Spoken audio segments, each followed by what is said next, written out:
217 to East-West Expressway to Highway 50. Talk with them and gonna finally get around to getting Randy's Jeep fixed. Don't really know exactly what it is, but if it has anything to do with the internals on the rear differential, like the pinion bearing or the gears, that's going to be somebody else doing a repair. For now, heading down the road. Well, she is fixed and running. Thank you, JeepersDen. We're now heading back home. Well, the blue Gator's on the road again.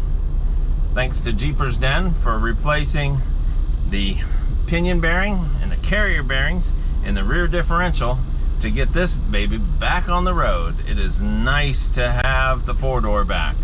I have taken a couple of people for rides in the red Jeep, and a two-door and getting people in the back seat, well, that's a bit more challenging than a four-door.